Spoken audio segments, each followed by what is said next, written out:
আরো একবার নিউজ 18 বাংলা দর্শকদেরকে জানাই, যারা এই মুহূর্তে চোখ রেখেছেন, সকাল 6টা থেকে ইডির তল্লাশি চলছে প্রতীক জৈনের বাড়ি আইপ্যাকের কর্ণধার এবং আইপ্যাকের এই অফিসে 11 তলায় চলছে, 12 তলায় চলছে, অর্থাৎ 11 ফ্লোরে চলছে তল্লাশি। সেই সময় লাউডন স্ট্রিটে যখন তল্লাশি চলছিল ইডির, মুখ্যমন্ত্রী মমতা বন্দ্যোপাধ্যায় তিনি পৌঁছে যান এবং সেখান থেকে হার্ড ডিস্ক এবং ফাইল, বেশ কিছু ফাইল তিনি নিয়ে আসেন ইডির থেকে। তার অভিযোগ ছিল যে তৃণমূলের দলীয় কর্মসূচি এবং তার সঙ্গে সঙ্গে তৃণমূলের দলীয় কর্মসূচি, তৃণমূলের দলীয় ক্যান্ডিডেট লিস্ট, এই সমস্ত কিছু রণকৌশল সব প্রতীক জৈনের বাড়িতে এবং এই আইপ্যাকের অফিসে। সেই আইপ্যাকের অফিসে কেন ইডির তল্লাশি, নথি গায়েব করে দিচ্ছে ইডি, এরকমটাও অভিযোগ করেছিলেন। কি অভিযোগ করেছিলেন দেখুন।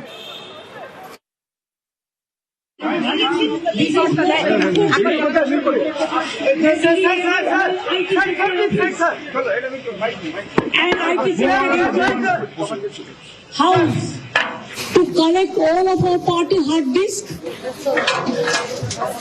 the candidate list, the party strategy, the party plan.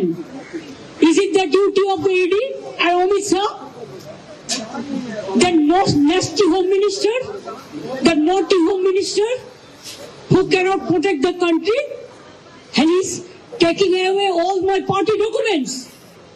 If I get the BJP party office, what will be? What will be the result? They didn't have any guards. One side the SIR case, they're deleting all the names of the Bengal people.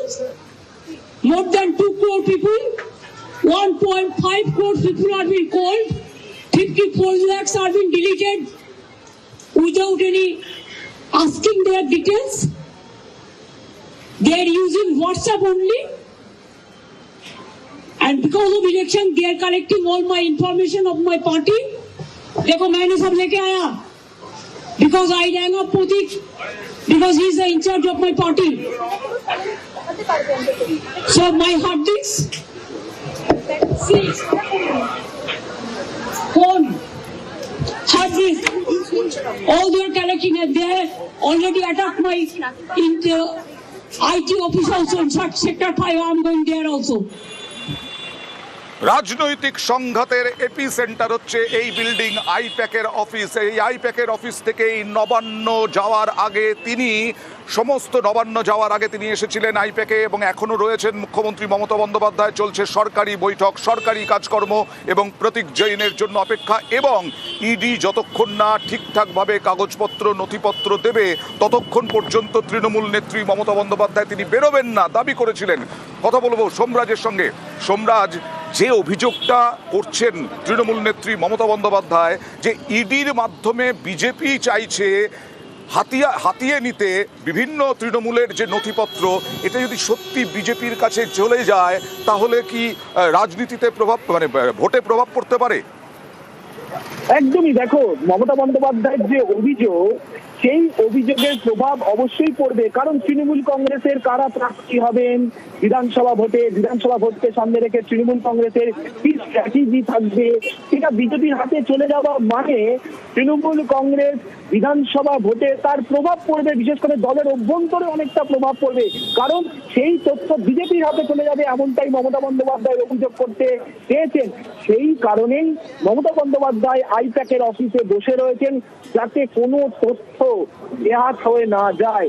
Mamata Bandyopadhyay ইতিমধ্যেই নথি চুরির অভিযোগ তুলেছেন ইডির বিরুদ্ধে। শুধু তাই নয়, মমতা বন্দ্যোপাধ্যায় যখন আজ আইপ্যাকের অফিসে ঢোকেন সেই সময় কেন্দ্রীয় তদন্তকারী সংস্থার আধিকারিকরা অভিযান চালাচ্ছিলেন। মমতা বন্দ্যোপাধ্যায়কে দেখে কেন্দ্রীয় তদন্তকারী সংস্থার আধিকারিকরা সামনে চলে আসেন। মমতা বন্দ্যোপাধ্যায় তখনই স্পষ্টত কেন্দ্রীয় তদন্তকারী সংস্থার আধিকারিকদের উদ্দেশ্যে বলেন যে তোমরা সব চুরি করতে এসছো, এটা কি ধরনের অভিযান? এই প্রশ্ন তখনই তোলেন মমতা বন্দ্যোপাধ্যায় কেন্দ্রীয় তদন্তকারী সংস্থার আধিকারিকদের কাছে, এবং তারপর মমতা বন্দ্যোপাধ্যায় দরজা খুলে ভেতরে ঢুকে যান আইপ্যাকের অফিসে এবং তিনি বসে থাকেন। সেই সময় কেন্দ্রীয় বাহিনীও ছিল। তারপরই মমতা বন্দ্যোপাধ্যায় দায়িত্বপ্রাপ্ত নিরাপত্তা রক্ষীরা মমতা বন্দ্যোপাধ্যায়কে একটি জায়গায় নির্দিষ্টভাবে তাকে রেখে দেন। ফলত মমতা বন্দ্যোপাধ্যায় এই যে নথি চুরির অভিযোগ এনেছেন, যেই অভিযোগকে কেন্দ্র করে মমতা বন্দ্যোপাধ্যায় দিল্লিতে আন্দোলন নিয়ে যাওয়ার ইঙ্গিত দিয়েছেন। অবশ্যই বিধানসভা ভোটে যেমন তৃণমূলের কাছে এটা একটা প্রচারের জায়গা, তেমনি মমতা বন্দ্যোপাধ্যায় আশঙ্কার বার্তাও দিয়ে রেখেছেন এই নথি বিজেপির হাতে পৌঁছে দেওয়ার জন্যই কেন্দ্রীয় তদন্তকারী সংস্থা এই অভিযান চালাচ্ছে। হ্যাঁ, মমতা বন্দ্যোপাধ্যায় বিজেপির দিকে তোপ দেখেছেন, বিজেপির বিরুদ্ধে তোপ দেখে আক্রমণ করেছেন মমতা বন্দ্যোপাধ্যায়। কি বলেছেন? বিজেপির ষড়যন্ত্র বলেছেন মমতা বন্দ্যোপাধ্যায়। আমি তো বলি যদি ক্ষমতা থাকে সামনাসামনি লড়ো, ভোটার নাম্বার দিয়ে ডেটা চুরি করে বাংলার মানুষের উপর অত্যাচার করে যদি মনে করো যে তোমরা টিকে থাকবে, তাহলে জেনে রাখবে বাংলা ইজ দ্য কি point of India. If Bengal is disturbed, India is disturbed. If Bengal is disturbed, all the gateway of the border country is disturbed and border state is disturbed. These fool people, they don't understand. They only understand in the name of so-called religions. They don't love neither Hindu, neither Muslims, neither Sikh, neither Parsi, neither Jain, neither Muslim. They only love themselves and they have created their own religions in the name of brutality.